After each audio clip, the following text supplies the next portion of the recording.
Hey guys, Jacqueline Fernandez here on this fabulous Gray Friday. Regardless, thank you for joining me today at the Alert Center.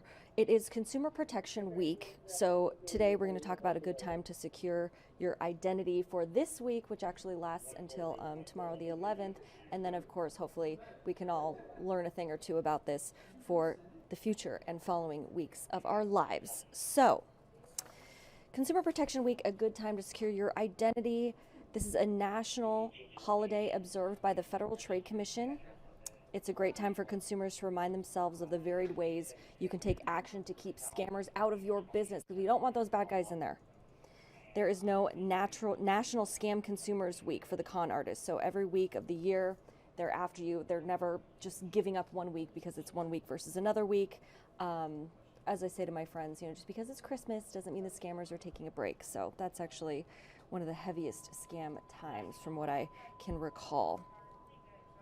So let's see, even the odds, and you can tip them in the favor. Here's remembering a few tips from the Better Business Bureau, They've actually partnered with the FTC, spotlighting this week-long emphasis on stopping financial scams.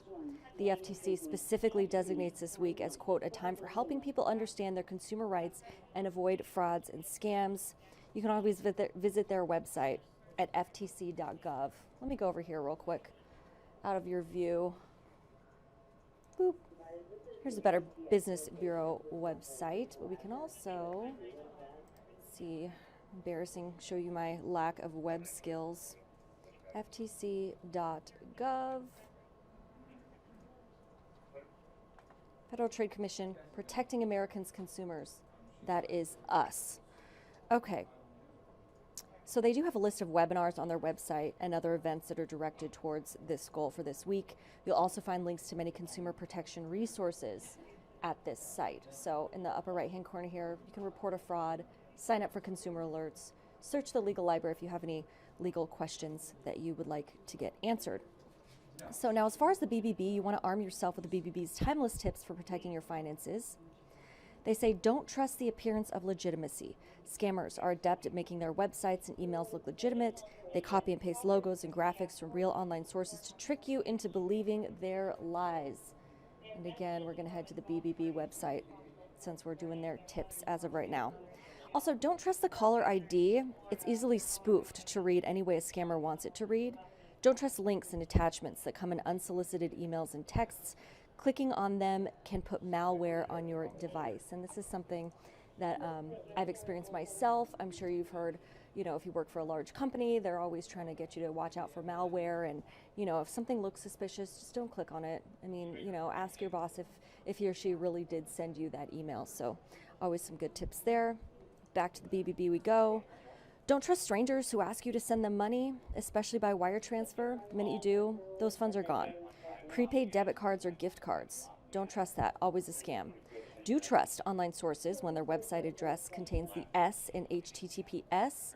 Look for the lock icon in the address bar as well. So that's something we can do. Be suspicious, if anyone you meet on Craigslist, on a dating site, or on social media.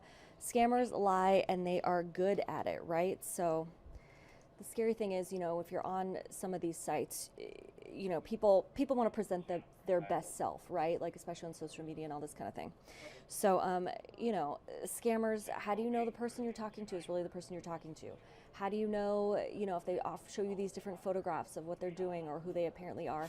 How do you know? It's as simple as a Google search to get these things up online and to get you to feel comfortable enough in hopes of falling for their scam and trusting them. So trust no one. Okay, back to the website we go. Now, all your personal identification information is highly valuable. Giving away just a tiny portion of it can be enough for a skilled scammer to put together a fake version of you. So closely guard your banking info, your social security, insurance numbers. Another tip, make time your ally. Scammers press you to act quickly, right? So you won't be able to thoroughly consider their offer. So, take your time. Don't feel rushed. If they're rushing you, there's a reason. They want you to just do something at a drop of a hat without thinking about it. Another tip, resist the urge to overshare on social media. Scammers mine Facebook and Twitter to learn details about your identity. Be especially careful about sharing travel plans until after the effect. This is something that a lot of my friends do all the time that I've always thought is not smart, because guess what? When we go on your social media page and we see you drinking your pina colada in Acapulco, Mexico, we know you're not home. So that's, the first sign that, hey, this person isn't home, and perhaps, scammers might take advantage of that. So something to keep in mind there for sure. Another one, monitor your accounts carefully. Thieves will start with a tiny amount to see if you're paying attention, and then move to larger amounts if you don't. So thank goodness for online banking, right? So I pretty much check my account, once a week, give or take, just to make sure all these payments look legitimate. And it's happened in the past where I wasn't familiar with one of the payments that I apparently made, and it was just some online gaming platform. And if you know me, I'm not into online gaming at all, so that was a big red flag. And thankfully I found that before a bunch of other charges came on my credit card, so that was something to look out for there. And then use strong passwords and two-step verification on your online accounts. This is what the BBB also suggests. Always update your software and virus protection when you're prompted to do so.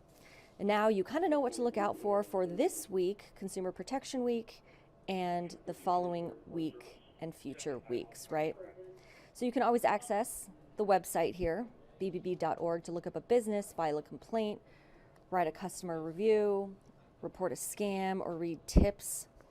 So always good stuff there. So before we go, let's take a look outside. This is I-480 and 20th Street from the NDOT camera. Not a lot of traffic out there this Friday. My goodness, it is a great day out there. So, I'm told this is actually a new camera too. So welcome, live, new cameras, exciting times for us. And again, thank you for joining me at the Alert Center this afternoon.